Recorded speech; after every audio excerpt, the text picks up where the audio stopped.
قرآن کے اندر بھی اللہ رب العزت نے اپنی اس ایک سورت کی فضیلت کو بیان کیا ہے۔ تو اس کا سب سے مشہور اور معروف نام جو ہے وہ فاتحہ ہے۔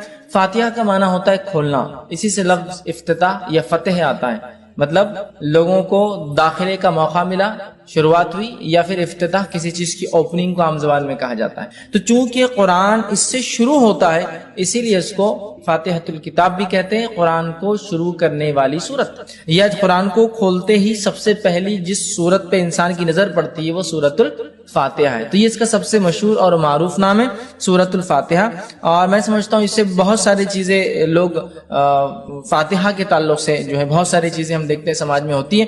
بہرحال انشاءاللہ موقع ملا تو آگے اس کے تعلق سے رکھیں۔ تو سورت الفاتحہ کا سب سے مشہور اور معروف نام خود فاتحہ ہے، اس لیے کہ قرآن اس سے شروع ہوتا ہے۔ اسی طرح اس کا دوسرا مشہور اور معروف نام ہے وہ ہے ام الکتاب، کتاب کی ماں، کتاب کی اصل۔ ویسے کہتے کسی چیز کی اصل کو، اسی لیے ماں کو بھی کہا جاتا ہے عربی زبان میں، اس لیے کہ وہ اصل ہوتی ہے، اسی سے آگے کی نسلیں چلتی ہیں، اولادیں ہوتی ہیں۔ تو ام الکتاب مطلب یہ کتاب کی ماں، کتاب کی اصل، قرآن کی ماں، قرآن کی اصل، یہاں کتاب سے مراد قرآن یاد رکھیں۔ تو اسے قرآن کا اصل کہا گیا، قرآن کی ماں کہا گیا۔ مطلب اس سورت کی اہمیت کتنی زیادہ ہے کہ گویا یہ ایک جڑ جیسا کام کرتی ہے، جیسے کہ ایک جڑ ہوتی ہے اسی سے جھاڑ آتا ہے، ٹھیک ہے، تو اس طرح سے یہ ام الکتاب مطلب یہ کتاب کی جڑ کہا جا رہا ہے اس سورت کو۔ اسی طرح سورت الفاتحہ کا ایک مشہور اور معروف نام ہے ام القرآن، قرآن کی ماں، قرآن کی جڑ۔ مطلب اندازہ لگائیے یہ سورت کتنی زیادہ اہمیت کی حامل ہے کہ اس کو قرآن کی جڑ کہا گیا، قرآن کی ماں کہا گیا۔ اس سے میں سمجھتا ہوں اس کی ہمیں پتہ چلتی ہے، اور نبی اکرم صلی اللہ علیہ وسلم نے جو جامع ترمذی کی روایت ہے اس میں فرمایا، کہا کہ یہی ام الکتاب ہے سورت الفاتحہ، یہی ام القرآن ہے سورت الفاتحہ، اور یہ قرآن عظیم ہے سورت الفاتحہ۔ تو اس حدیث کے اندر تین نام آ رہے، ایک ام الکتاب اور ایک ام القرآن، کتاب کی ماں، کتاب کی جڑ، اور کتاب بھی یاد رکھیے قرآن کا ایک نام ہے۔ دوسرا کہا جا رہا ہے حدیث کے اندر کہ ام القرآن، قرآن کی ماں، مطلب قرآن ہم سمجھتے ہیں اس کی اہمیت کیا، تو قرآن کی اصل کہا جا رہا ہے سورہ فاتحہ، مطلب قرآن کی جڑ کہا جا رہا ہے، قرآن کی اصل کہا جا رہا ہے سورۃ الفاتحہ کو۔ اور میں سمجھتا ہوں یہی اس کی فضیلت، اس کی اہمیت جاننے کے لیے کافی ہے کہ اس کو قرآن کی اصل کہا جا رہا ہے۔ اسی طرح چوتھا اس کا مشہور و معروف نام ہے وہ ہے قرآن عظیم، قرآن عظیم، یاد رکھیے قرآن عظیم مطلب بڑا قرآن۔ تو سورۃ الفاتحہ جو کہ ایک سورت ہے قرآن کی اور مختصر سی سورت ہے، 7 آیتوں پر مبنی ہے، اسے قرآن عظیم کہا جا رہا ہے۔ قرآن عظیم دیکھیے آپ، قرآن عظیم مطلب بڑا قرآن، گریٹر قرآن کہا جا رہا ہے۔ تو میں سمجھتا ہوں اس میں ایک نام تو ہے سورہ فاتحہ کا، اور ساتھ میں اس کی اہمیت بھی پتہ چل رہی، اور اللہ رب العزت نے اسی بات کو قرآن میں یوں دہرا کہا، وَلَقَدْ آتَيْنَاكَ سَبْعًا مِّنَ الْمَثَانِي وَالْقُرْآنِ الْعَظِيمِ، اے نبی ہم نے آپ کو 7 بار پڑھی جانے والی آیت عطا فرمائی، والقرآن العظیم، اور بڑا قرآن عطا فرمایا۔ تو یہاں اس آیت کے اندر 7 بار پڑھی جانے والی آیت بھی کہا جا رہا ہے، اور کہا جا رہا ہے قرآن عظیم، ٹھیک ہے، قرآن خود قرآن عظیم مطلب سورۃ الفاتحہ یہ بڑی عظمت والی سورت ہے، یہ بڑی اہمیت والی سورت ہے کہ اسے ام الکتاب کہا گیا، ام القرآن کہا گیا، قرآن عظیم کہا گیا، بڑا قرآن کہا جا رہا ہے۔ اسی طرح اس کا ایک مشہور اور معروف نام ہے وہ یہ ہے کہ سبع مثانی، سبع مثانی کا معنی 7 بار پڑھی جانے والی آیتیں۔ تو سبع مثانی بھی اسے کہا جاتا ہے اس لیے کہ اس کو بار ہم پڑھتے ہیں، ہر نماز میں ہم پڑھتے ہیں، نماز چاہے کسی قسم کی ہو، سورۃ فاتحہ اس کے اندر شامل ہے۔ آپ سفر میں پڑھ رہے ہو، سورہ فاتحہ شامل ہے، آپ قصر کر رہے ہو، سورہ فاتحہ شامل ہے، آپ جنگ کے میدان میں صلاۃ الخوف مطلب خوف کی حالت میں پڑھ رہے ہو تو بھی سورہ فاتحہ شامل ہے، مطلب کوئی بھی نہ ہو، چاہے آپ نفل پڑھ رہے ہو تو بھی سورہ فاتحہ ہے، چاہے آپ فرض پڑھ رہے ہو تو بھی سورہ فاتحہ ہے، موقعہ پڑھ رہے ہو تو بھی سورہ فاتحہ، تہجد پڑھ رہے تو بھی سورہ فاتحہ، کوئی بھی نماز ہو، ٹھیک، اور بار پڑھی جاتی ہے، ریپیٹیٹنگ جس کو کہیں گے، بار پڑھی جانے والی 7 آیتیں۔ تو سبع مثانی بھی اس سورت کو کہا جاتا ہے، سورۃ الفاتحہ کو یاد رکھیں، سبع مثانی۔ اور اسی بات کو اللہ رب العزت نے قرآن میں بیان کیا، جو کہ سورہ نمبر 15 آیت میں 87 میں اللہ نے بیان کیا، وَلَقَدْ آتَيْنَاكَ سَبْعًا مِّنَ الْمَثَانِي، اے نبی ہم نے آپ کو 7 بار پڑھی جانے والی آیتیں دی، والقرآن العظیم، اور آپ کو بڑا قرآن عطا کیا، مطلب سورۃ الفاتحہ دی۔ تو سورہ فاتحہ کی فضیلت نہ صرف احادیث میں آتی ہے بلکہ سورۃ الفاتحہ کی فضیلت قرآن کے اندر بھی موجود ہے کہ اس کو 7 بار پڑھی جانے والی آیت کے طور پر بیان کیا گیا ہے۔ تو اس سورت کی یاد رکھی بڑی فضیلت ہے، بڑی اہمیت ہے، اس کے نام خود بتا رہے کسی کتنے فضائل ہیں، اور نام جو دیے گئے اس کی وجوہات بتا رہی ہے کتنی عظیم یہ سورت ہے۔ تو سبع مثانی 7 بار پڑھی جانے والی آیتیں مطلب سورۃ الفاتحہ۔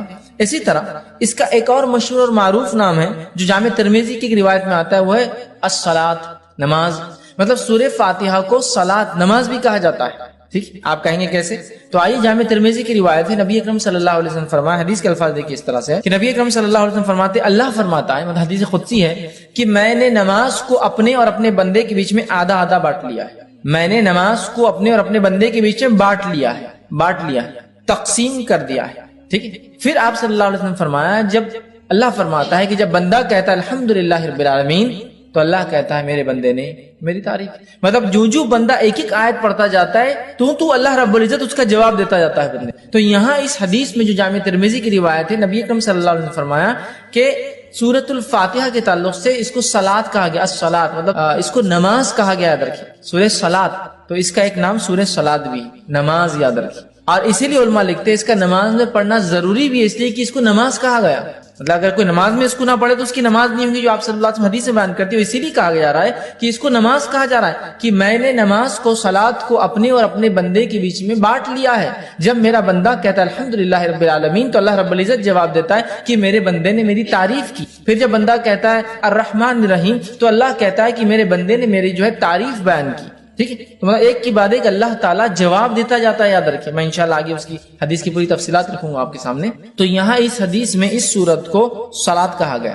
ٹھیک ہے، یہ ایک اس کا مشہور اور معروف نام ہے، اور یہ چھٹا نام تھا جو ہم دیکھ رہے ہیں۔ اسی طرح اس سورت کو سورہ الشفا بھی کہا جاتا ہے، اس لیے کہ اس کو بیماری کے علاج کے لیے یا اسی طرح جادو کے علاج کے اندر اس کو پڑھ کر دم کیا جاتا ہے۔ تو سورہ الشفا مطلب جس سے شفا حاصل کی جا سکتی ہے۔ یا اس کا ایک اور نام جو کہ ایک 8واں مشہور معروف ہے، سورۃ الرقیہ، اسے رقیہ بھی کہا جاتا ہے۔ کیوں رقیہ کہا جاتا ہے؟ اس کے پیچھے ایک طویل واقعہ ہے، اس کا بس مختصر رکھتا ہوں۔ واقعہ یوں ہے کہ صحابہ فرماتے ہیں کہ ایک مرتبہ صحابہ کی ایک جماعت جو کہ 30 لوگوں کے جو ہے قریب صحابہ تھے، وہ ایک گاؤں، ایک بستی میں گئے۔ اس بستی میں جانے کے بعد ہوا یہ کہ انہوں نے کھانے پینے کے لیے کچھ مانگا، بستی والوں نے انکار کر دیا چونکہ مسلمان تھے۔ نتیجتاً یہ ہوا کہ ان لوگوں کو بستی سے باہر رکنا پڑا۔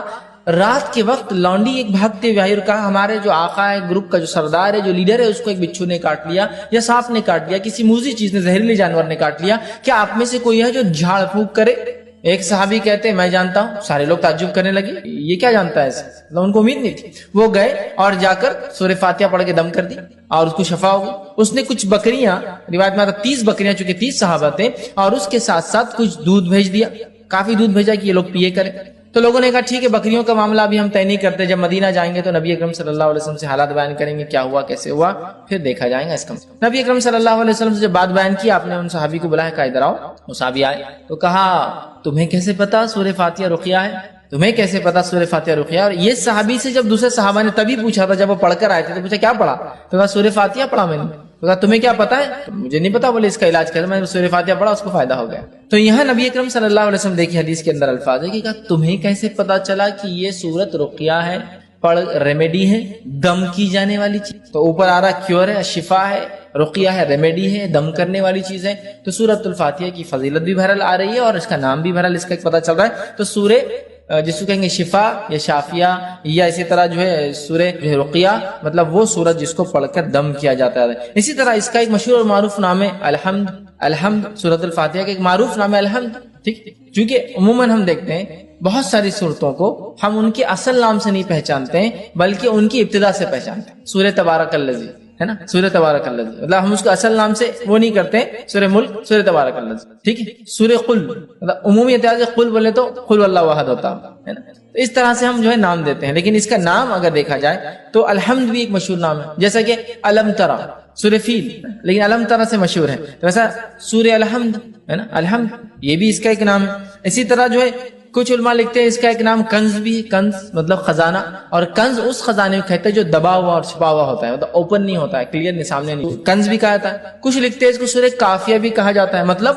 یہ ساری صورتوں پر کفایت کر جاتی ہے لیکن اس پر کوئی صورت کفایت نہیں کرتی، مطلب اگر یہ ہو تو ساری صورتوں پہ کفایت کر جاتی، کافی ہو جاتی ہے، لیکن اگر یہ نہ ہو تو ساری صورتیں کافی نہیں آ سکتی۔ تو بہرحال اس کے کئی نام مشہور اور معروف ہے، جس میں سے 7 8 9 تو بڑے معروف نام ہیں اور 2 نام میں نے اور بھی رکھے آپ کے سامنے۔ تو بہرحال ان کے نام خود بتا رہے ہیں ان کی فضیلت کیا ہے، اس لیے کہ ہر نام کے پیچھے کچھ واقعہ ہے، جیسا رقیہ، پرے اسے ایک فضیلت پر چلے، اس کو دم کیا جا سکتا ہے، یہ ایک فضیلت ہے، ٹھیک۔ اور اس کے اندر 7 آیتیں ہیں، یاد رکھیں، سورۃ الفاتحہ کے اندر 7 آیتیں ہیں، یاد رکھیے 7 اس کے اندر ٹوٹل آیتیں ہیں سورۃ الفاتحہ کے اندر، ٹھیک ہے، اور بسم اللہ سے یہ سورت جو ہے شروع ہوتی ہے، یاد رکھیے، ٹھیک ہے۔ اب اس میں اختلاف ہے کہ بسم اللہ کسی سورت کا حصہ ہوتا ہے یا نہیں ہوتا، یاد رکھیے، ٹھیک ہے، بسم اللہ کسی سورت کا حصہ ہوتا ہے یا نہیں ہوتا ہے، اس میں اختلاف ہے، سوا اس کے کہ جو ایک بار جو ہے جو سلیمان علیہ السلام کا واقعہ آتا ہے، جس میں سلیمان علیہ السلام نے جب خط لکھا تو تب لکھا انہ من سلیمان انہ بسم اللہ الرحمن الرحیم، کہ سلیمان کی طرف سے،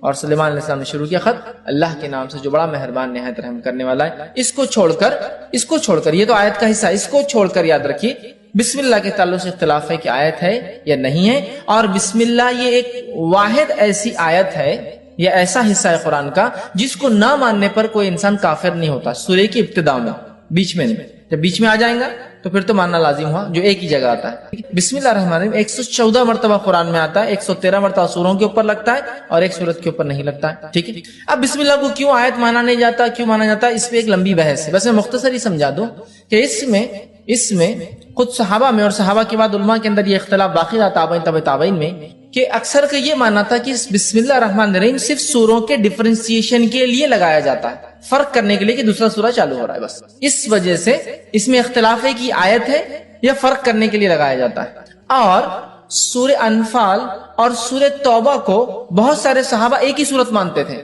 جس کی وجہ سے سورہ توبہ کے اوپر بسم اللہ نہیں آتا، کیونکہ پورا واقعہ جنگ سے متعلق ہے، مال غنیمت سے متعلق ہے، جنگ میں کیا کرنا ہے، یہ ساری چیزیں تفصیلات ڈسکس، سمجھ رہے ہیں؟ تو لہٰذا سورہ انفال اور سورہ توبہ کی تھیم ایک ہی ہے، تو بہت سارے صحابہ اس کو ایک ہی صورت مانتے تھے، سورہ انفال سے شروع کر کے سورہ توبہ کے آخر تک ایک ہی صورت مانتے تھے، اس وجہ سے بیچ میں بسم اللہ نہیں لگاتے تھے، سمجھا؟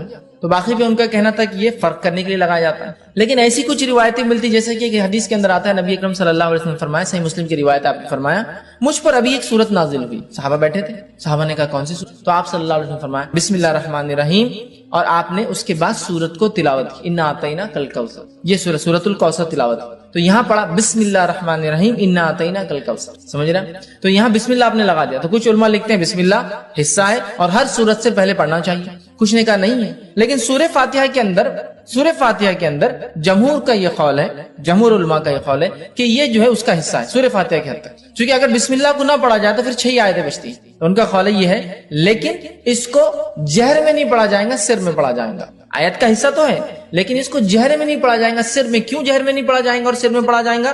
تو اس تعلق سے یہ دیکھا گیا کہ بہت سارے صحابہ اس کو جہر میں نہیں پڑھتے تھے، اور خلفائے راشدین بھی چاروں بھی اس کو جہر میں نہیں پڑھتے تھے، لہٰذا اکثریت نے نہیں پڑھا، لیکن کچھ قیرتوں کے اندر بسم اللہ بھی پڑھا جاتا، جیسا مدینے کے اندر پڑھا جاتا تھا، مکے میں نہیں پڑھا جاتا تھا، بہرحال اس کے بعد بہت سارے علاقوں میں پڑھا گیا، بہت سارے میں نہیں، اور آج بھی ہم دیکھتے ہیں بہت ساری جگہ آپ دیکھیں گے جب بسم اللہ کو پڑھیں گا خالی تو بسم اللہ الرحمن الرحیم الحمدللہ سے کریں گا، لیکن بہت ساری جگہ نہیں، بہرحال تو اس میں بھی اختلاف ہے کہ جہر میں پڑھا جائے نہ پڑھا جائے، لیکن بات ثابت ہے کہ خاموشی میں بھی اس کو پڑھا جا سکتا ہے، تو یہ حصہ ہے سورہ فاتحہ کا، لیکن اس کو جہر میں نہیں پڑھا جائے گا، بسم اللہ الرحمن الرحیم امام دل میں پڑھیں گا، الحمدللہ رب العالمین، اس کے بعد سے اس کو جہر میں پڑھیں گا، جہاں جہری نماز ہے اور سرجہ نماز ہے تو وہاں تو سوال ہی نہیں آتا، ٹھیک ہے۔ تو اس کے اندر 7 آیتیں ہیں، اور اس کی دلیل سورہ نمبر 15 آیت نمبر 87، جس میں اللہ رب العزت نے فرمایا وَلَقَدْ آتَيْنَاكَ سَبْعًا مِنَ الْمَثَانِي وَالْقُرْآنِ الْعَظِيمِ، اے نبی ہم نے آپ کو 7 بار پڑھی جانے والی آیتیں اور بڑا قرآن عطا فرمایا، اور اس سے مراد سورۃ الفاتحہ، چونکہ بہت ساری حدیثیں اس پہ دلیل ہے کہ سبع من المثانی وہی ہے جو سورہ فاتحہ ہے، آگے انشاءاللہ میں اس بات کو رکھوں گا، ٹھیک۔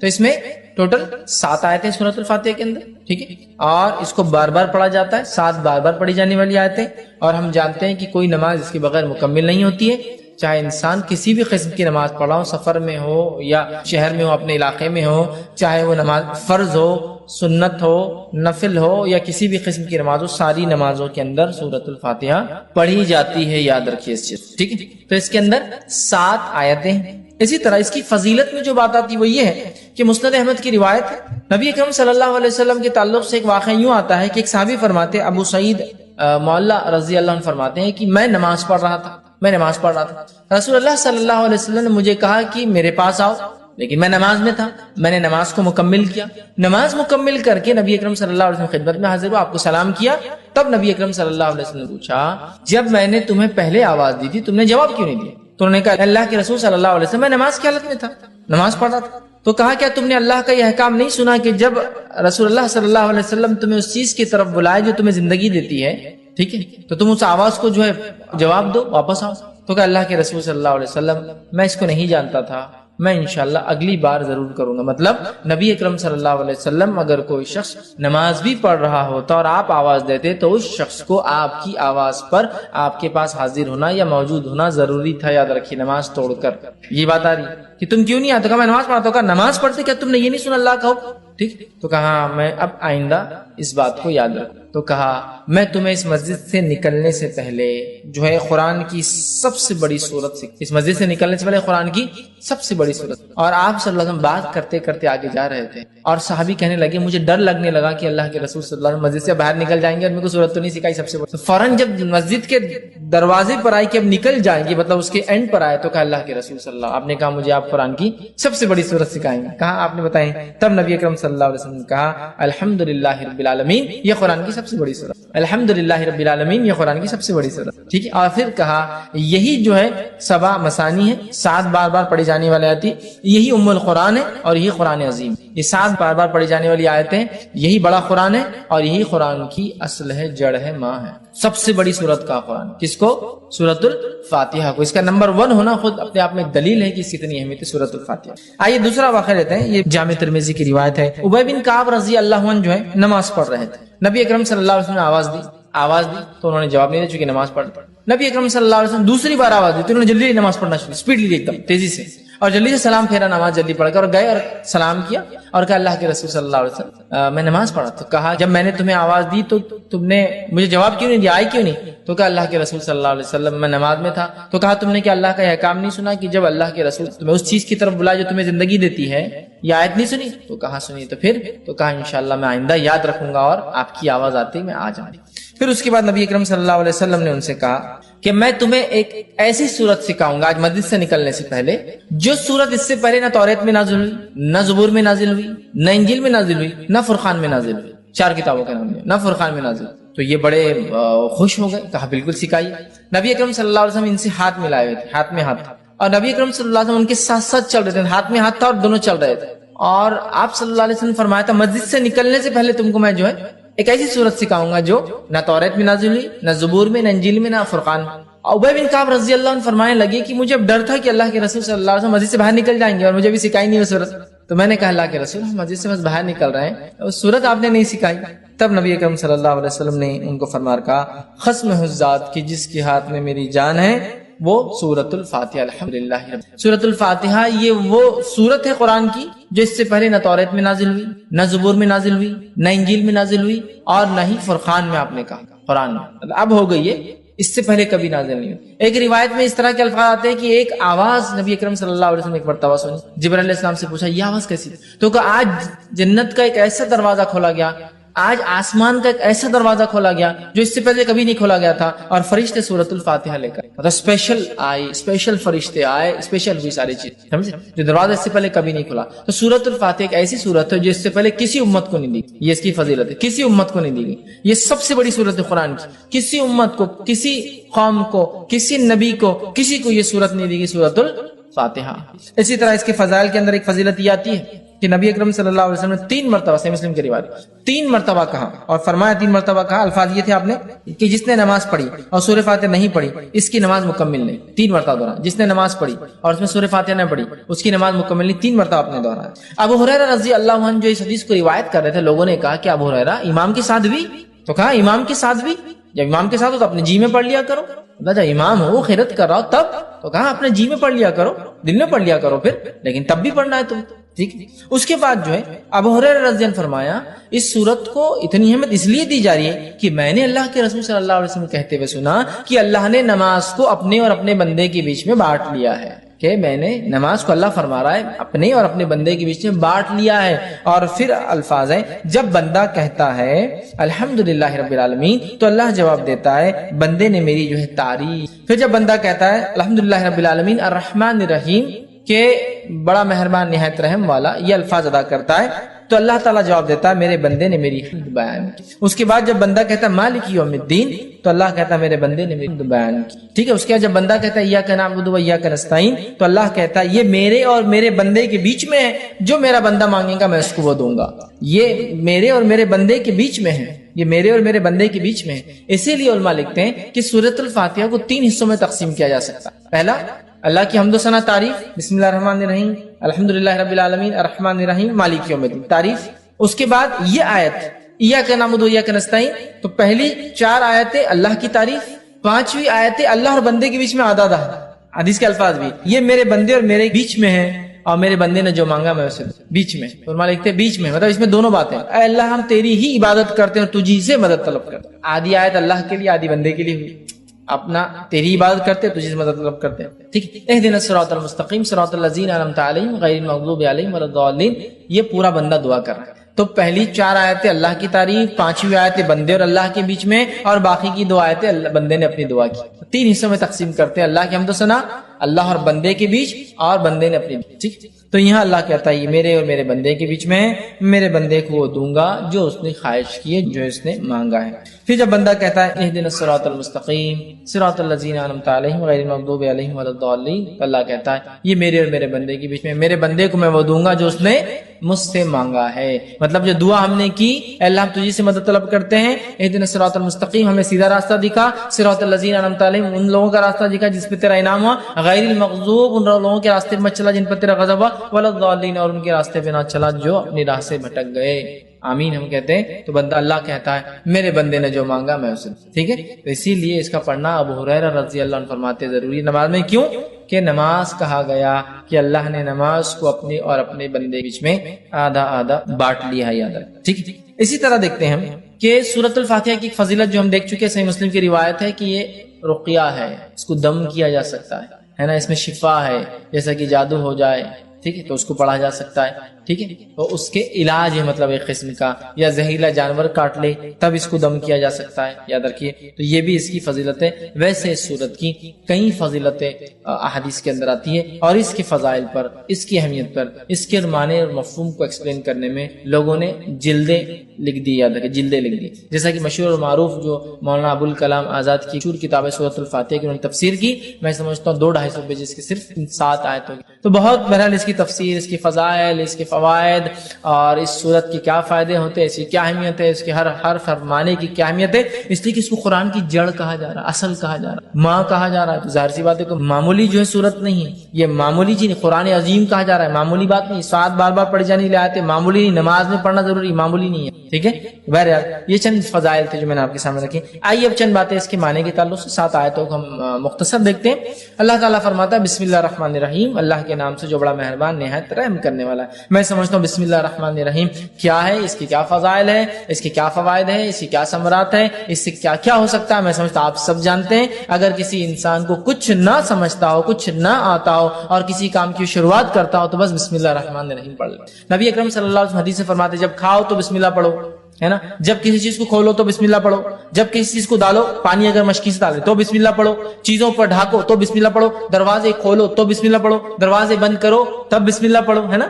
کتنا ہے، قرآن پڑھ رہے اس سے پہلے ہم کو بسم اللہ پڑھنا ہے، کسی کام کی شروعات کرے اس سے پہلے ہم کو بسم اللہ پڑھنا ہے۔ مطلب بسم اللہ ایک طرح سے ایک ماسٹر دعا ہے، ایک ماسٹر کی جیسا ہوتا ہے نا، تو ایک ماسٹر دعا ہے کہ ہمیں کچھ نہیں آتا تو یہ کر سکتے کم از کم بسم اللہ، اللہ کے نام سے بڑا مہربان نہایت رحیم۔ اور یہ بڑی اہم چیز ہے، اگر یہ شامل نہ ہو تو ہمارا کھانا اس میں بھی شیطان شامل، ہمارا پینا اس میں بھی شیطان شامل، ہمارا رہنا اس میں بھی شیطان شامل، یاد رکھیے۔ اور اللہ کا ذکر نہ ہو تو ہر عمل میں شیطان داخل ہو جاتا ہے، یاد سمجھ رہا، ہر عمل میں یاد رکھیے۔ تو بسم اللہ کو ایک معمول بنا لے اللہ کے نام سے، ہے نا۔ وضو کرنا ہے تب بھی بسم اللہ پڑھنا ہے نا، یہ اس کا وضو نہیں جس نے بسم اللہ نہیں پڑھا، مطلب بڑا اہم ہے، بڑا اہم ہے، بھول جاتے ایک الگ بات ہے لیکن بڑا اہم ہے، یاد رکھیے بسم اللہ یاد رکھیے۔ تو یہاں سورہ فاتحہ شروع ہو رہی بسم اللہ الرحمن، اللہ کے نام سے بڑا مہربان نہایت رحم کرنے والا۔ تو ہمیں بھی چاہیے ہم جب قرآن کو پڑھے تو بسم اللہ سے چالو کرے، ہر کام کرے تو بسم اللہ سے چالو کرے، اور بسم اللہ اللہ کے نام سے۔ ظاہر سی بات ہے اگر ہم کسی کام کو اللہ کے نام سے شروع کریں گے تو یہ کام بابرکت ہوگا، فضیلت کا حامل ہوگا، اہمیت کا حامل ہوگا، برکت لائیں گا، رحمت لائیں گا، ہے نا، اللہ کا کرم ہمارے طرف متوجہ ہوگا، اس لیے کہ ہم نے اللہ کے بابرکت نام سے اس چیز کی شروعات کی، اور اللہ کے نام سے زیادہ بابرکت چیز دنیا میں کوئی نہیں ہے، سب سے بابرکت چیز۔ اس کے بعد اللہ تعالیٰ جس میں تاثیر دے اس کو برکت والا اللہ بنا دیتا ہے، لیکن سب سے بابرکت چیز ہم جب شروعات کریں کسی چیز کی تو بسم اللہ سے کریں. تو یہاں بھی اللہ نے سورۃ الفاتحہ کی اپنی کتاب کی ابتدا بسم اللہ الرحمن الرحیم، اللہ کے نام سے بڑا مہربان نہایت رحم والا. ٹھیک ہے، یہ اس کا معنی ہے.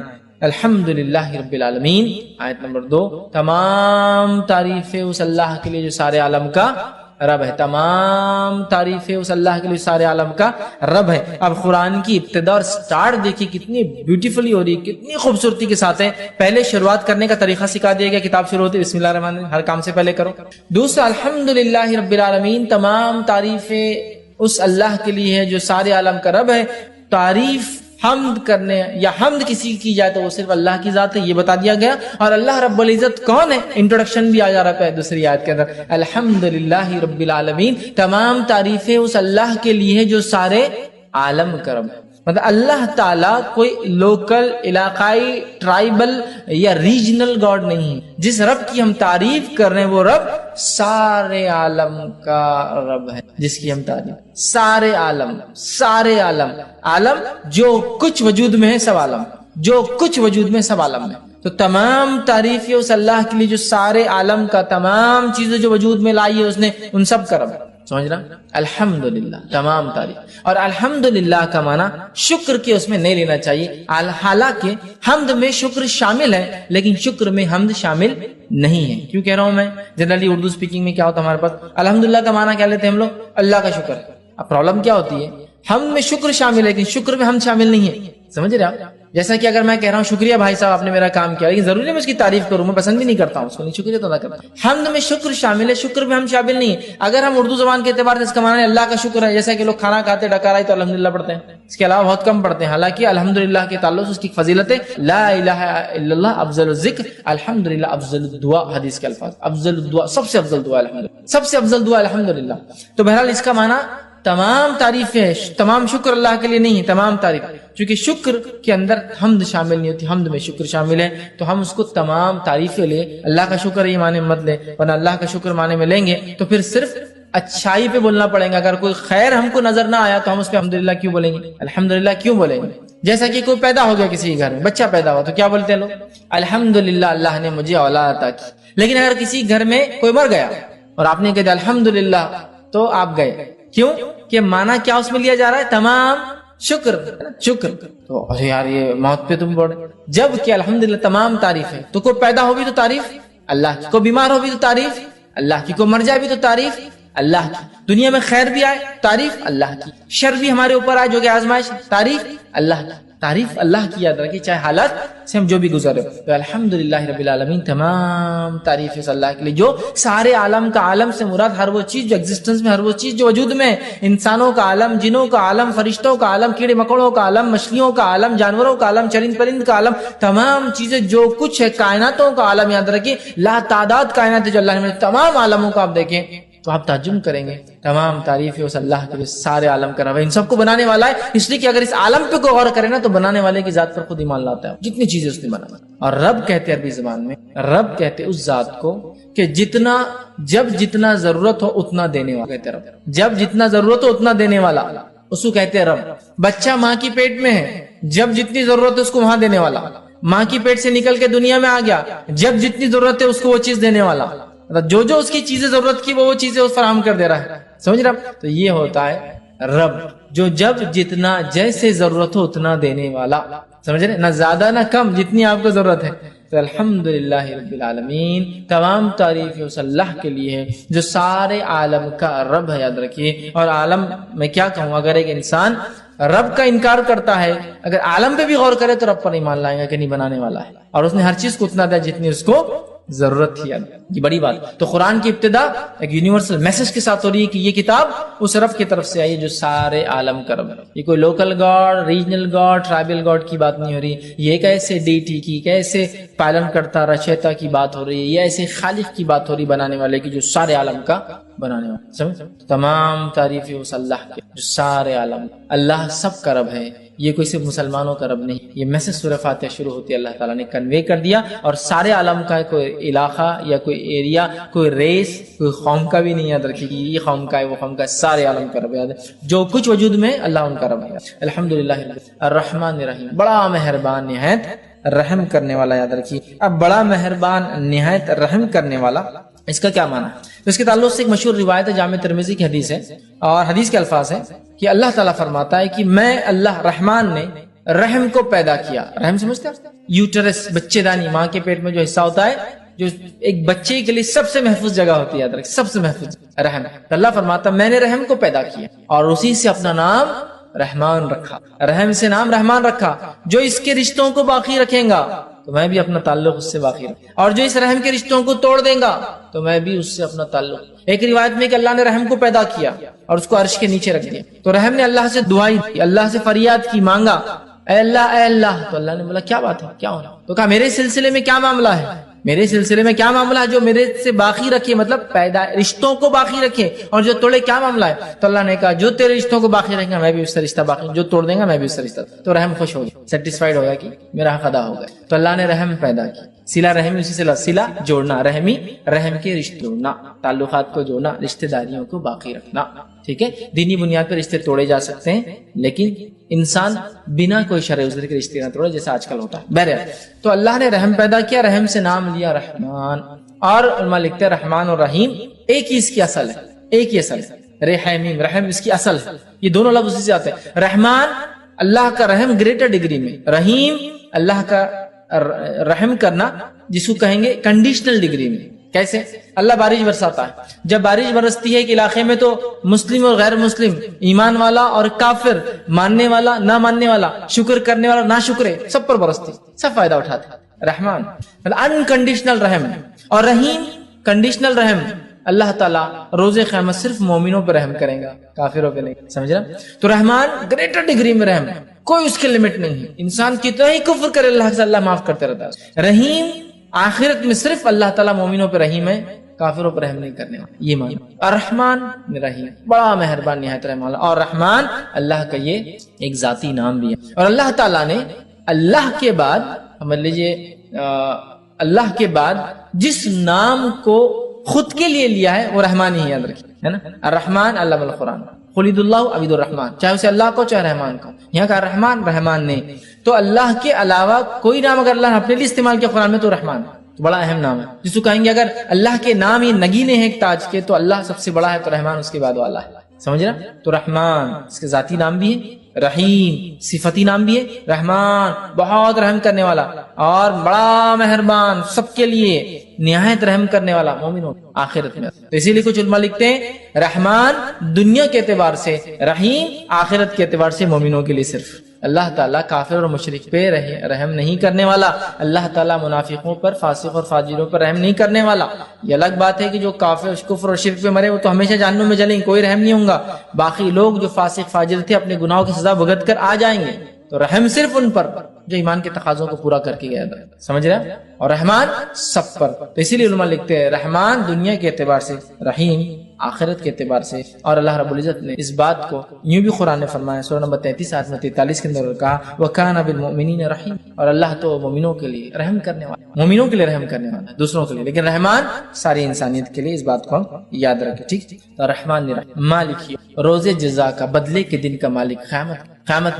اب کیا اللہ کے علاوہ کیا کوئی اور مالک ہے؟ اللہ یہ کیوں کہہ رہا قیامت کے روز کا مالک؟ تو دنیا کا مالک ہے، آخرت کا مالک. لیکن دنیا میں کہیں نہ کہیں کسی نہ کسی بنیاد پر ہم چھوٹے ہی ایک دم جس کو بنی اللہ کے مقابلے میں تو یہ دعویٰ کچھ بھی مان، لیکن کہیں نہ کہیں دعوے دار ہوتے یہ میرا ہے، وہ میرا ہے، میں یہاں کا بادشاہ ہوں، وہ وہاں کے مالک ہے نا، یہ فلاں کے مالک ہے. کچھ نہ کچھ ملکیت ہوتی ہے نا ہماری. لیکن آخرت میں کچھ بھی نہیں ہوگا. ہم ٹیسٹ سے گزر چکے، جو کچھ دیا گیا آخرت میں صرف اور صرف ہر چیز اللہ تعالیٰ کی. تو مالک یوم الدین روز جزا کا، اس کا ایک قرأت یہ ملک یوم الدین، بادشاہ روز جزا کا، مالک روز جزا کا، دونوں کا معنی ہے. دونوں کا معنی ہے، بادشاہ مالک بھی ہوتا ہے، سمجھ رہا، اور مالک اللہ کی صفت بھی یاد رکھیں الملک. تو بادشاہ روز جزا کا، تو مالک یوم الدین روز جزا کا مالک. روز جزا کا مطلب قیامت کے دن کا مالک. ٹھیک. اور مالک یہ معنی کو اگر ہم سمجھ گئے نا، مالک کی ملکیت کیا ہوتی ہے. جیسے کہ ایک آدمی شرک کرتا ہے تو وہ کیا کر رہا ہے ایکچولی؟ مالک اللہ رب العزت کی ملکیت میں کسی کو ایڈ کر رہا ہے لا کر، جبکہ اللہ اکیلا مالک ہے. بنانے والے نے اگر کوئی چیز بنائی تو کیا وہ پسند کریں گا اس کے گھر کے اندر کوئی اور آ کے اس کی باؤنڈری کے اندر کچھ بنائے؟ اللہ تعالیٰ بھی بادشاہ بھی پسند نہیں کرتا اس کی ملکیت میں کوئی آئے اور مالک بھی پسند نہیں کرتا اس کی ملکیت میں کوئی آئے. تو بادشاہ ہے روز آخرت میں قیامت کے دن کا اللہ تعالیٰ مالک یوم الدین وہ دن جس دن ترازو قائم ہوگا، وہ دن جس دن لوگوں کا انصاف ہوگا، وہ دن جس دن لوگوں کے اچھے اور برے اعمال کے اعتبار سے فیصلے ہوں گے، وہ دن جس دن لوگوں نے جو اچھا کیا ان کو اس کا بدلہ، جنہوں نے برا کیا ان کو ان کی بدلے دیے جائیں گے. اس دن کا اللہ تعالیٰ مالک ہے. اور اس تعلق سے ایک روایت آتی ہے، صحیح بخاری اور صحیح مسلم کی روایت ہے، قیامت کے دن زمین اور آسمان اللہ تعالیٰ کے سیدھے ہاتھ میں لپٹے اور اللہ تعالیٰ ایک آواز لگائیں گا اور آواز اس طرح سے ہوں گی، انا الملک، آج میں بادشاہ ہوں. این الملوک الارض، کہاں ہے دنیا کے وہ بادشاہ؟ این الجبارون و این المتکبر، کہاں ہے وہ دنیا کے بادشاہ جو ظلم اور زیادتی اور جبر کرتے اپنے لوگوں پر، اور کہاں ہے وہ جو تکبر کیا کرتے؟ اللہ آواز دیں گا. یاد رکھیں، لہٰذا تکبر کرنا بہت خطرناک بات ہے، خاص طور سے جب آدمی کو اللہ مال دولت یا پوزیشن یا سلطنت یا ملکیت دے، اس لیے کہ اللہ آواز دیں گا، کہاں ہے دنیا کی بادشاہ؟ آج میں بادشاہ ہوں، آج کوئی دوسرا بادشاہ نہیں، کسی کی بادشاہت نہیں چلیں گے، آج میں بادشاہ ہوں. کہاں ہے دنیا کے بادشاہ؟ اللہ ان کو. کہاں ہے جو جبر و زیادتی کرتے؟ کہاں ہے وہ لوگ جو تکبر کرتے؟ تو اللہ تعالیٰ یاد رکھیے بدلے کے دن کا مالک ہے. اور اللہ رب العزت نے سورہ غافر سورہ نمبر 40 آیت نمبر 16 میں فرمایا، لمن الملک اليوم للہ. آج کس کے لیے ملکیت ہے؟ صرف اس ایک اللہ کے لیے جو واحد ہے اور قہار. سمجھ رہے ہیں؟ تو آج قیامت کے روز کسی کی ملکیت نہیں ہوگی اور زمین و آسمان اللہ کے سیدھے ہاتھ میں ہوں گے. یاد رکھیں. اور اللہ تعالیٰ کہیں گے کہاں ہے دنیا کی بات؟ آج میں بادشاہ. سمجھ رہے ہیں بات کو؟ لہٰذا اللہ بادشاہ ہے روز جزا کا، بدلے کے دن کا. جس دن جس نے جو دنیا میں کیا تھا اس کو اس کے بدلے چکائے جائیں گے، حساب اور کتاب ہوگا. اس ڈگری اور اس لیول تک کہ ایک بکری جس کو ہوں گے اس کو کسی سینگ والی بکری نے مارا ہوگا تو بغیر سینگ والی کو سینگ دیا جائے گا. وہ اس بکری کو ماریں گے جس نے دنیا میں مارا تھا اور ان کا معاملہ ختم کر. صحیح مسلم. اس دن کا اللہ تعالیٰ جو ہے مالک ہے، مالک یوم الدین. پھر اللہ نے فرمایا ایاک نعبد و ایاک، اے اللہ ہم تیری ہی عبادت کرتے ہیں اور تجھی سے ہی مدد طلب کرتے ہیں. اے اللہ ہم تیری بھی عبادت کرتے ہیں اور تجھ سے بھی مدد طلب کرتے نہیں ہیں.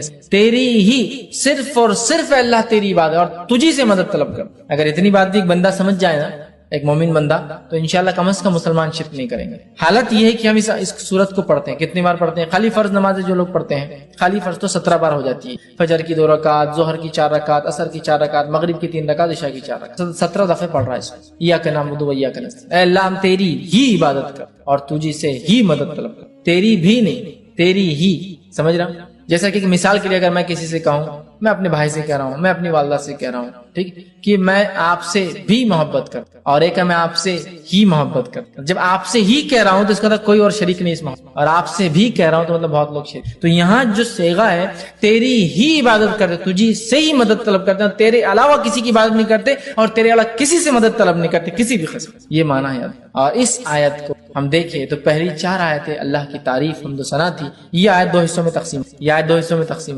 آدھی بندے اللہ کے لیے، آدھی بندے کے لیے. اور بندہ اس کے بعد اپنی باتیں رکھ رہا ہے، تجھی سے مدد طلب کرتے. کیا طلب کرتے؟ آگے دعا بھی اللہ ہی سکھا رہا ہے. سبحان اللہ. سورۃ الفاتحہ ایک خوبصورت صرف اللہ کی حمد و ثنا اور دعا نہیں ہے، بلکہ یہ بہترین اپنے آپ میں ایک مکمل دعا ایک بندے کے لیے جو اس کو زندگی جینے کے لیے چاہیے. اور جو دعا اللہ نے اس میں سکھا، اگر اس دعا پہ ہم مکمل کھڑے اتر گئے تو دنیا کی اور آخرت کی کامیابی ہمارے لیے. یاد رکھیں انشاءاللہ تیری ہی عبادت کرتے ہیں، تیرے ساتھ کسی کو ذرہ برابر بھی ہم شریک نہیں کرتے ہیں کسی بھی چیز میں، نہ تیری عبادت میں، نہ تیرے اسماء و صفات میں، اور نہ ہی تیری مطلب جس کو کہیں گے رب ہونے کے اندر، نہ تیرے نام اور جو ہے صفات کے اندر، اور نہ ہی تیری عبادت کے اندر کسی بھی اس میں ذرہ برابر بھی کسی کو شریک نہیں، کیونکہ اللہ اس کو پسند نہیں. سمجھ رہا بات؟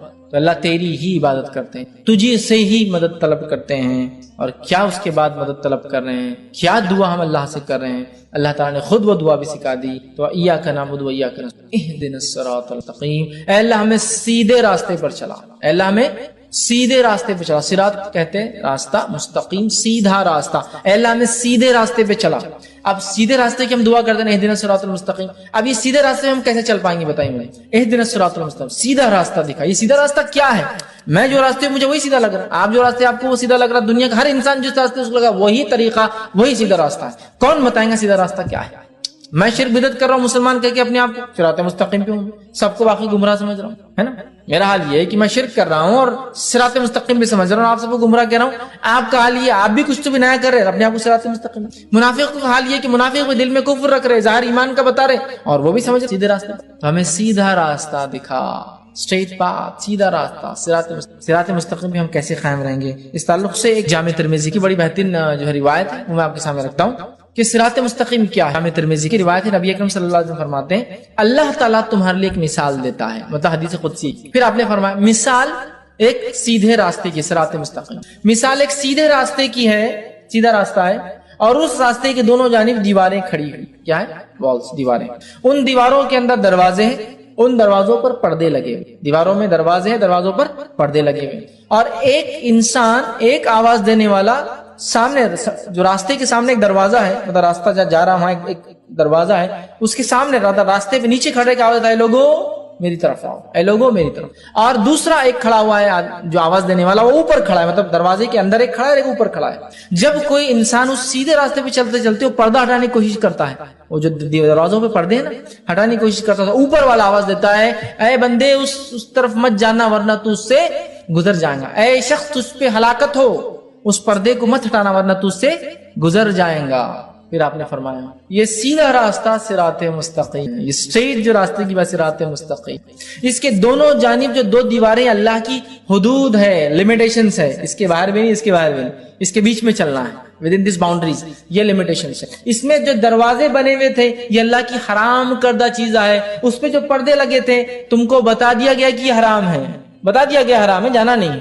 بیچ میں جو آواز دینے والا کہتا ہے لوگو میری طرف آؤ، میری طرف آؤ، تم صراط مستقیم پہ رہو گے، وہ قرآن ہے، کہتا ہے لوگو میری طرف آؤ، تم صراط مستقیم پہ، وہ قرآن ہے۔ اور اوپر جو آواز دینے والا ہے، جب وہ آدمی پردہ ہٹانے کی کوشش کرتا ہے، حرام چیز کی طرف جانے کی کوشش کرتا ہے، تو آپ نے فرمایا وہ جو اوپر والا آواز جو دیتا ہے ایک مومن کا سچا دل ہے جو سب سے پہلے حرام چیز پر اس کے خلاف گواہی دیتا ہے، ارے مت کرو غلط ہے۔ مومن کا سچا دل ہے جو سب سے پہلے خود بولتا ہے ارے مت کرو وہ غلط ہے۔ تو صراط مستقیم پہ ہم کیسے قائم رہیں گے؟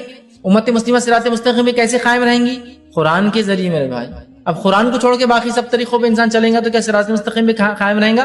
نہیں، یہ کہ صراط مستقیم ایک سیدھا راستہ ہے، لیکن اس راستے میں بہت سارے شارٹ کٹس بھی کھلتے ہیں، لیکن سارے شارٹ کٹ جہنم میں جاتے ہیں۔ ابن ماجہ کی روایت ہے، نبی اکرم صلی اللہ علیہ وسلم ایک صحابی کا انتقال ہوا، تشریف فرماتے خبر کھودی جا رہی تھی، آپ نے ایک ٹہنی جھاڑ کے ہاتھ میں لی اور وہ مٹی میں خبر کی ایک سیدھی لکیر ماری اور اس پہ دائیں بائیں جانب اور لکیریں ماری اور کہا یہ بیچ کا راستہ صراط مستقیم، یہ میرا راستہ، یہ بیچ کا راستہ صراط مستقیم ہے، یہ میرا راستہ ہے۔ اور اس میں جو دائیں اور بائیں جانب لکیریں جا رہی ہے یہ صراط مستقیم پر شیطان بیٹھے ہوئے ہیں جو لوگوں کو گمراہی کی طرف، تو صراط مستقیم پر شیطان بیٹھا ہوا ہوتا ہے۔ بہت سارے لوگ بولتے ہیں مسلمان اگر ایک ہے، قرآن ایک ہے، کتاب ایک ہے، کلمہ ایک ہے، نبی ایک ہے، سب چیز ایک ہے، تو پھر ان میں اختلاف کیوں؟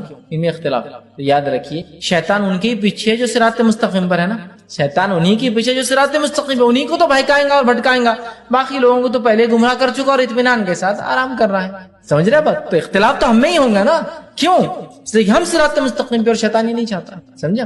تو سیدھی جو صراط مستقیم ہے نا، اسٹریٹ پاتھ، یہ راستہ ایسا نہیں ہے کہ بالکل آپ اس پہ ایک بار آ گئے تو زندگی بھر اہدنا الصراط المستقیم، اے اللہ ہم سیدھی راستے چلا۔ تو کوئی ایک آدمی جب اسلام قبول کر لیا اپنے آپ سے سوال کر سکتا ہے کیا میں سیدھے راستے پہ نہیں ہوں؟ پھر کیوں مجھے دعا کرنے لگایا جا رہا ہے روز اہدنا الصراط المستقیم، اہدنا الصراط المستقیم، اہدنا الصراط المستقیم؟ کیوں دعا کرنے لگایا جا رہا ہے؟ اس لیے کہ صراط مستقیم پہ آنے کے بعد ہی بھٹکنا سب سے اصل کام ہے شیطان کا، صراط مستقیم پر آنے والوں کو ہی بھٹکانا، باقی کو تو لگا چکا، باقی کو جہنم کے راستے لگا چکا، منافق جہنم کے راستے لگ چکے، کافر جہنم کے راستے لگ چکے، مشرک جہنم کے راستے لگ چکے، ایمان کی طرف آئیں گے تبھی پیچھے پکڑیں گا وہ کہ اب اس کو میں بھٹکاؤں، سمجھ رہے؟ اسی لیے ہم کو ایمان والا ہونے کے ناطے تکبر نہیں کرنا ہے کہ جنت میں جائیں گے، اس لیے کہ ہمیں صراط مستقیم پر مرنے تک دعا کرنا ہے، اللہ ہمیں صراط مستقیم پر۔ ایمان لانے کے بعد ایک آدمی سوچ سکتا ہے کیوں دعا کرنے لگا جا رہی سیدھے راستے پہ چلا؟ اس لیے کہ اب خطرہ زیادہ ہے ہمارا جس کو کہیں گے جہنم میں جانے کا، اس لیے اب شیطان ہمارے پیچھے ایڑی چوٹی کا زور لگا دے گا کہ ہمیں لے، سمجھے؟ اور جہاں وہ شرک نہیں کرا سکیں گا تو چھوٹے چھوٹے گناہ کرا کے خوش رہیں گا۔ نبی اکرم صلی اللہ علیہ وسلم فرمایا کہ اب اس علاقے میں، عرب کے علاقے میں شیطان مایوس ہو چکا ہے کہ اس کی کبھی عبادت ہوگی، اب مایوس ہو گیا، اب نہیں، لیکن وہ تم سے چھوٹے چھوٹے گناہ کروائیں گا جن کو تم معمولی سمجھ کے کرو گے اور وہ اس میں خوش ہو جائے، سیٹسفائیڈ ہے۔ تو جہاں اب شرک نہیں ہو سکتا وہاں صغائر کر کے سیٹسفائیڈ ہے وہ، جہاں وہ شرک کروا سکتا تو پہلے ہی اٹیک کر۔ اس لیے ہم کو ہر روز سکھایا جا رہا ہے اے اللہ ہمیں سیدھے راستے پہ چلا، سیدھے راستے، کیوں کہ صراط مستقیم سے بھٹکانے کے لیے شیاطین بیٹھے، اہدنا الصراط، اے اللہ ہم سیدھے راستے چلا، صراط الذین انعمت علیہم، اس راستے پر چلا جن پر تیرا انعام ہوا، جن پر تیرا انعام ہوا، یاد رکھیے، جن پہ تیرا انعام ہوا، تیری نعمتیں تو نے برسائی، جو تیرے پسندیدہ بندے تھے، انعام ان پہ ہوں گے نا اللہ کے جو پسندیدہ بندے تھے، تو یہی دن سیدھے راستے پہ چلا. اور کس کے راستے پہ چلا؟ مطلب اس سے پہلے کون تھے جو سیدھے راستے پہ چلے؟ وہ انعام والے لوگ.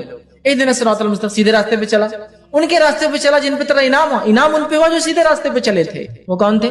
من النبیین، وہ انبیاء تھے، والصدیقین، اور سچے لوگ، والشہداء، اور شہید تھے، والصالحین، اور نیکوکار تھے، وحسن اولئک رفیقا، جو قرآن کی ایک آیت کا ہی حصہ یاد ہے نا، ایک لمبا واقعہ ہے اس کے پیچھے بہرحال.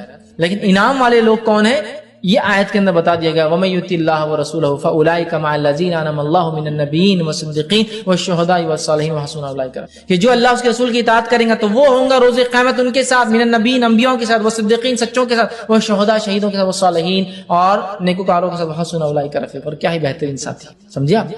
انعام کس پر ہو؟ چار لوگوں پر، انبیاءوں کے طریقے پہ ہم کچھ، اور بالخصوص نبی اکرم صلی اللہ علیہ وسلم کے طریقے کی آخری نبی جو ہمیں، وصدیقین، اور سچوں کے طریقے پہ، جس طرح سے ابوبکر الصدیق سچے انسان تھے، سارے دنیا نے جھٹلایا، آپ نے اقرار کیا. سارے لوگ عرب کے ہنس رہے تھے کہ محمد کہہ رہے ہیں، جو مشہور واقعہ ہے کہ آپ کو لقب صدیق کیوں ملا، وہ یہ تھا کہ سارے لوگ ہنس رہے تھے کہ محمد صلی اللہ علیہ وسلم رات کے حصے میں کل گئے اور جا کر مسجد اقصی سے پھر آسمانوں کا سفر کر کے آئے. دیکھو محمد، نعوذ باللہ، محمد صلی اللہ علیہ وسلم تمہارا ساتھی، کسی نے ابوبکر صدیق سے کہا تمہارا ساتھی جو ہے نعوذ باللہ پاگل ہو چکا ہے، کہ وہ یہ کہہ رہا ہے کہ رات کے حصے میں مسجد اقصی، جو کہ 1 مہینے کا سفر، اس کے بعد آسمانوں کا سفر کر کے آیا ہے. ابوبکر صدیق رضی اللہ عنہ نے کہا کیا محمد صلی اللہ علیہ وسلم یہ بات کہہ رہے؟ تو کہا پھر میں اس کو مانتا ہوں، وہ جا کر آئے. صدیق سچا مطلب تصدیق کرنے والا، سچ کو ماننے والا. صدیقین جیسا ابوبکر صدیق اور دیگر سچے لوگ. والشہداء، اور شہید، جس طرح سے عمر ابن خطاب رضی اللہ عنہ، جس طرح سے عثمان ابن عفان رضی اللہ عنہ، جس طرح سے علی بن ابی طالب رضی اللہ عنہ، جس طرح سے حمزہ بن عبد المطلب رضی اللہ عنہ، اور جس طرح سے ایک لمبی فہرست شہداء کی. اور وہ صالحین، اور جو نیک لوگ ہیں، اللہ کے نیک بندے ہیں.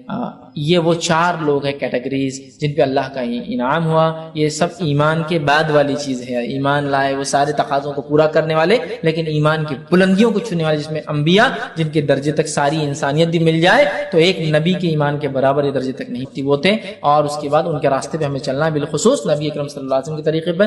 اور پھر وہ صدیقین، وہ سچے لوگ ہیں جو تصدیق کرتے تھے حق کی ہر دور اور زمانے میں. آج بھی اس زمانے سے ہم گزر رہے ہیں جس زمانے میں اسلام کا انکار کرنا، حق کا انکار کرنا معمولی بات سمجھی جا رہی ہے. یاد رکھیں، اس دور میں تصدیق کرنا کہ میں ایمان لاتا ہوں اس چیز پر، من ہوں ان جیسا کہا گیا، یہ ایک سچے انسان کی، مومن کی آج پہچان ہے. وہ شہداء، وقت پڑنے پر اپنا جان مال تو انسان لگاتا ہے، جان بھی اللہ کے راہ میں لگا دے. وہ صالحین، اور نیکیوں پہ اڑا رہے، اس لیے کہ آج نیکی کرنا بہت مشکل. اولئک رفیق، اور اللہ نے کہا کیا ہی بہترین ساتھی ہے. جو اللہ رسول کی اطاعت کرے گا تو ہوں گا 4 لوگوں کے ساتھ، اور یہ بہترین ساتھی. یہ انعام والے لوگ ہیں. تو اللہ چلا ہمیں سیدھے راستے پر. کن کے راستے پر؟ جو اس راستے پہ چل چکے ہیں پہلے. وہ کون ہے؟ وہ 4 لوگ جن پہ تیرا انعام ہوا. وہ 4 لوگ یہ ہیں، ٹھیک ہے، صراط الذین انعمت علیہم غیر المغضوب، اور مت چلا ان راستے ان لوگوں کے پر جن پر تیرا غضب ہوا. اس سے مراد یہود، اس سے مراد یہود، اس لیے کہ وہ ایمان والے تھے ہم سے پہلے، لیکن ایمان والے ہونے کے باوجود انہوں نے کفر کو اور شرک کو پسند، انبیاء کی نافرمانی کو پسند، اللہ کے جس کو شعار علامت انبیاء کو قتل کرنا پسند، جو رب چاہتا تھا اس کی خلاف ورزی کرنے کو پسند کیا. ہفتے کو مت شکار کرو، کرنا ہے پسند، سمجھ رہے آپ؟ نافرمانیوں کو پسند کیا، اطاعت چھوڑ دیا. یہود، ان پر اللہ کا غضب ہوا. اور یہود کی خصوصیت رہی جو ان سے کہا گیا وہ پیچھے رہے، اور اللہ رب العزت ان سے وعدہ کر چکا قیامت تک یہودیوں کو اللہ تعالیٰ آزماتا، زبردست عذاب. ہر صدی میں ان پہ عذاب آتا ہے، الملک ہر دور میں ان پر ایک صدی میں عذاب آتا ہے، زبردست اللہ عذاب لاتا، کیونکہ ان کی سرکشیاں اتنی زیادہ ہیں. تو کہا غیر المغضوب، چلا انعام والی راہ پر، مت چلا ان لوگوں کے طریقے پر جن پر تیرا غضب ہوا. مراد یہود ہے. ولا الضالین، اور ان کے طریقے میں مت چلا جو تیرے راہ سے بھٹک گئے. یہاں مراد نصارہ، اس لیے کہ ایک یہودیوں کو دیے گئے انبیاء انہوں نے قتل کیا انبیاءوں کو بے حرمتی، اور ایک دیے گئے نبی نصارہ کو انہوں نے خدا بنا دیا. مطلب دونوں ہی الگ الگ ڈائریکشن میں، ایک حد سے پیچھے رہ گیا تو ایک حد سے آگے بھاگ گیا. جو ان کی رائٹس تھے، جو ان کا حق تھا، وہ چھوڑ کر ایک نے اتنا دیا کہ بولے یہ تو اللہ ہی ہے نبی کو، اور ایک نے کیا کیا، نبیوں کو قتل کیا جا رہا ہے دھڑلے سے. یہ نبی نے برابر فتویٰ نہیں، قتل کر دو، ایک بات اپنے دل سے خلاف کی، قتل کرا دو، مار دو. سمجھ رہا بات؟ تو بہرحال یہود نے انبیاء کو قتل کیا، معمولی سمجھا، اور نصارہ نے جو نبی ان کو دیے گئے عیسیٰ علیہ السلام خدا بنا دیا لے جا کر. گاڈ یا ون وتھ گاڈ، جو بھی بولیے، خدا یا خدا کے ساتھ ایک بنا دیا. ہم نے دونوں سے پناہ مانگی کہ مغضوب والے راستے بھی نہیں چلنا ہے اور ظالم والے. تو ہم کو ایک طرح سے اللہ رب العزت نے ایک گائیڈ لائنز دے دیا سب سے منیمم دعا بتا دی کیا ہے کہ ہمیں کیا کرنا ہے، سیدھے راستے پر چلنا ہے، انعام والوں کے طریقے پہ چلنا ہے، اور دو لوگوں کے طریقے سے بچنا ہے۔ اگر اتنا ہم سمجھ لیں، اس لیے میں نے کہا دنیا اور آخرت کی کامیابی اس دعا کے اندر شامل کہ ہم نے سمجھ لیا کہ ہمیں کیا کرنا ہے، سیدھے راستے پہ چلنا ہے، قرآن جو بتاتا ہے ہمیں ان لوگوں کے راستے پہ چلنا جن پر انعام ہو، انبیاء کے طریقے، بالخصوص محمد صلی اللہ علیہ وسلم کے طریقے پہ، اور اس کا صدیقین، شہداء، صالحین کے طریقے پہ چلنا ہے۔ یہ کر لیا تو دنیا کی کامیابی، آخرت کی کامیابی ہو گئی۔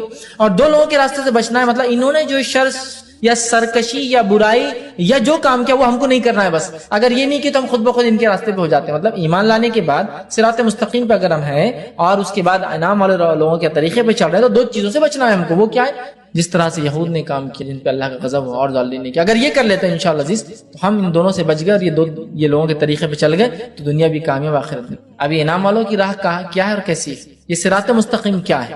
قرآن اب شروع ہو رہا ہے اس کے بعد، ہے نا، سورہ فاتحہ کے بعد الف لام میم ذالک شروع ہو رہا ہے کہ یہ ہے وہ صراط مستقیم جو اس حدیث کے اندر جامع ترمذی کی آگے قرآن جو بلاتا ہے لوگوں میری طرف آؤ، صراط مستقیم۔ یہ صراط مستقیم پہ قائم رہنے کا ایک ہی ذریعہ قرآن، دوسرا کوئی ذریعہ نہیں، کوئی ذریعہ نہیں، کوئی کتاب نہیں، کوئی چیز، قرآن۔ اے لوگوں میری طرف آؤ، اے لوگوں میری طرف، اور وہ صراط مستقیم، وہی سیدھا راستہ۔ تو ہمیں قرآن کو تھامنا ہے۔ اگر اہدنا الصراط المستقیم ہم دعا کرتے ہیں تو صراط الذین انعمت علیہم، انعام والوں کی راہ۔ کیا انعام والوں کی راہ؟ کیا کیا انہوں نے؟ قرآن اٹھا لیجیے، سورہ بقرہ چالو ہو گیا، موسیٰ علیہ السلام کا واقعہ چالو ہو گیا، کیا کیا حرکتیں کی موسیٰ علیہ السلام کے ساتھ لوگوں نے۔ ہمیں وہ حرکتیں اپنے انبیاء، اپنے نبی کے ساتھ، اور خاص طور سے محمد صلی اللہ علیہ وسلم کے ساتھ نہیں کرنا چاہیے، چونکہ ہم آخری امت ہے، لہٰذا دوسرے نبی کا تذکرہ ہمارے لیے وہ لائق اتباع نہیں ہے۔ محمد صلی اللہ علیہ وسلم کے طریقے پہ چلنا ہے، ہم نے کوئی بھی کام اس کے خلاف نہیں کرنا جس طرح سے وہ لوگوں نے اپنے انبیاء کو تھا۔ ہمیں وہ کوئی حرکت، وہ کوئی کام، وہ کوئی خصلت، وہ کوئی کیریکٹر اپنے اندر نہیں پیدا کرنا ہے جو یہود کے اندر تھا، جس کے اللہ کا غضب ہوا ان پر۔ کوئی بھی چیز نہیں کرنا جو انہوں نے کیا، کسی بھی شکل میں انہوں نے کیا، ہمیں نہیں کرنا ہے، سمجھ رہے ہیں؟ ہمیں کچھ نہیں کرنا ہے، ورنہ پھر کیا ہوگا؟ نتیجہ وہی ہوگا۔ ہمیں جو ہے ہر وہ چیز کی خلاف ورزی کرنا ہے جو انہوں نے کیا، اس لیے کہ انہوں نے اپنی کتاب کی ہر وہ چیز کی خلاف ورزی کی جو ان کو کرنے کو کہا گیا تھا۔ معلوم ہے انہیں کہا جا رہا ہفتے دن مت کرو شکار، تو کر رہے ہیں۔ ہمیں ان کی مخالفت کر، نبی اکرم صلی اللہ علیہ وسلم ساری زندگی یہودیوں کی مخالفت، حتیٰ کہ جب آپ مدینہ پہنچے، مدینہ پہنچنے کے بعد پوچھا کہ یہودی روزہ رکھتے ہیں 10 محرم کو، کیوں؟ تو کہا عید کا دن ہے، موسیٰ علیہ السلام کو اللہ نے آزادی دی تھی، فرعون کو غرق کیا تھا، بنی اسرائیل کے لیے خوشی کا دن، انڈیپینڈنس ڈے تھا، خوشی کا دن۔ تو نبی اکرم صلی اللہ علیہ وسلم نے کہا موسیٰ علیہ السلام پر ہمارا حق زیادہ ہے ان لوگوں سے، ہم بھی روزہ رکھیں۔ آپ نے اعلان کیا، یہود خوش ہو گئے کہ محمد صلی اللہ علیہ وسلم بھی روزہ رکھ رہے ہیں، مطلب مشرکین مکہ پر اور دیگر لوگوں پر، عربوں پر ایک دھاک جمیں گی کہ محمد وہ کر رہے ہیں جو ہم لوگ کرتے ہیں پہلے سے۔ نبی اکرم صلی اللہ علیہ وسلم نے اعلان کیا اگر اگلے سال زندہ رہا تو میں ایک نہیں 2 روزے رکھوں گا۔ یہود نے کہا یہ آدمی کوئی ایک چیز تو جس میں ہماری مخالفت چھوڑے، کوئی ایک چیز تو، اب روزہ تھا اس میں بھی انہوں نے 2 رکھا۔ نبی اکرم صلی اللہ علیہ وسلم کوئی چیز میں ان کی جو ہے پیروی نہیں کی، ہر چیز میں مخالفت۔ آپ نے کہا یہود و نصارہ اپنے بالوں کو نہیں رکھتے ہیں، مطلب داڑھیوں کو، سر کے بال جب سفید ہوتے ہیں تو وہ مہندی نہیں لگاتے ہیں، تو مخالفت کرو ان کی، تم مہندی لگاؤ، مطلب دیکھنے دکھانے میں بھی ان کی شواہد اختیار نہیں کریں گے، وہاں بھی مخالفت، سمجھ رہے ہیں؟ اتنی مخالفت سکھائی نبی اکرم صلی اللہ علیہ وسلم نے ایک بار صحابہ سے، تم مجھے عیسیٰ علیہ السلام کی طرح جو ہے مت چڑھا دینا، غلو مت کرنا میری ذات میں اللہ کا بندہ اور اس کا نبی، بس یہ میری حیثیت ہے، میں اللہ کا بندہ اور نبی ہوں، عیسیٰ علیہ السلام کے جیسا مجھے اوپر مت چڑھا دینا، اتنا اوپر مت لے جانا، مطلب ایسا کچھ مت کرنا میرے ساتھ جو انہوں نے کیا، کہ اتنا عزت، اتنا احترام، اتنا غلو کیا کہ جو ہے حد سے آگے لے کے چلے گئے عیسیٰ علیہ السلام۔ تو ہم دعا کریں اللہ ان 2 کے طریقے میں، اور اللہ تو ہم دعا کر کے اللہ میں سیدھی راستہ، صراط الذین انعمت علیہم، انعام والے، صراط مستقیم کیا؟ آپ قرآن پڑھنا ہے تو بتائیں گا قرآن کیا ہے، صراط اس کو نہیں پڑھتے لوگ بول رہے صراط مستقیم۔ دوسرا انعام والوں کا طریقہ اور راستہ کیا ہے؟ یہ قرآن پڑھنا پڑے گا، وہ بتائیں گا انعام والوں کے واقعات، قصے۔ قرآن کیا ہے؟ انبیاء کے واقعات، نیک لوگوں کے واقعات، ایمان لانے والوں سے اللہ نے کیا سلوک کیا اور کیا بدلہ دیا، اور کافروں سے اللہ نے کیا، یہی تو سارا ہے واقعات، ہے نا؟ تو یہ جاننا انعام والوں کی راہ کیا، مغضوب غضب والے کون تھے، کیا حرکتیں کی، قرآن پڑھنا ہے تو پتہ چلے گا یہود نے کیا کیا، ضالین کیا کیا جو گمراہ ہوئے، پڑھنا پڑے گا قرآن، پتہ چل جائے گا انشاءاللہ، تو ہم بچ سکیں گے۔ یہ کام کر لیا تو دنیا کی کامیابی بھی انشاءاللہ ہماری ہے، اور آخرت میں بھی ہم انشاءاللہ ضرور کامیاب ہوں گے۔ تو یہ بہت مختصر سا ترجمہ میں نے سورۃ الفاتحہ کا آپ کے سامنے رکھا۔ بسم اللہ الرحمن الرحیم، ایک بار پھر دہرا دیتا ہوں، بسم اللہ الرحمن الرحیم، جو ہے اللہ کے نام سے جو بڑا مہربان ہے، رحم والا، الحمدللہ رب العالمین، تمام تعریف اس اللہ کے لیے سارے عالم کا رب ہے، الرحمن الرحیم، بڑا مہربان نہایت رحم والا، مالک یوم الدین، روز جزا کا مالک، روز جزا کا جو ہے اللہ تعالیٰ مالک، قیامت کے دن کا اللہ تعالیٰ مالک ہے، مالک یوم الدین، ایاک نعبد و ایاک نستعین، اے اللہ ہم تیری ہی عبادت کرتے ہیں تجھی سے مدد طلب کرتے ہیں، ہر قسم کی عبادت صرف تیرے لیے کرتے ہیں اور ہر چھوٹی چھوٹی چیز سے مانگتے ہیں۔ اہدنا الصراط المستقیم، چلا ہم کو سیدھے راستے پر، چلا ہم کو حق کے راستے پر۔ اہدنا الصراط المستقیم صراط الذین انعمت علیہم، ان لوگوں کی طریقے پر جن پر تیرا انعام، فضل اور کرم ہوا، غیر المغضوب علیہم، ان لوگوں کے طریقے پر مت چلانا جن پر تیرا غضب ہوا، ولا الضالین، اور جو تیری راہ سے بھٹک گئے۔ اور اس کے بعد ہم دیکھتے ہیں آمین، جو صحابہ وغیرہ کہا کرتے تھے۔ آمین کا مطلب ہوتا ہے اے اللہ اس چیز کو قبول کر، مانگ رہے ہیں۔ آمین کا معنی ہوتا ہے اللہ اس کو ایکسپٹ کر، قبول کر ہم آمین۔ تو بہرحال یہ چند باتیں تھیں، یہ جو پیغام تھا سورۃ الفاتحہ، اور یہ مختصر تھا اس کے فضائل اور ترجمہ تھا، تاکہ جس سورت کو ہم ہر نماز میں پڑھتے ہیں، اس کے بغیر کوئی نماز نہیں۔ حدیث میں آتا ہے لا صلاۃ لمن لم یقرأ بفاتحۃ الکتاب، بخاری کی روایت ہے، اس کی نماز نہیں سورہ فاتحہ نہ پڑھی۔ کیا معنی ہے سورت کا؟ بس میں نے اس مختصر سے وقت میں آپ کے سامنے معنی رکھنا مناسب سمجھا، تاکہ ہم لوگ اس کا معنی جب سمجھیں گے، جب نماز پڑھیں گے انشاءاللہ، تو پھر ذہن رہے گا جو ہم مانگ رہے دعا پہ کنسنٹریٹ ہم کر سکیں گے، جو ہم مانگ رہے الحمدللہ رب العالمین۔ تو جب دعا کریں گے تو ہمارا ذہن رہے گا کیا اللہ سے مانگ رہے، معلوم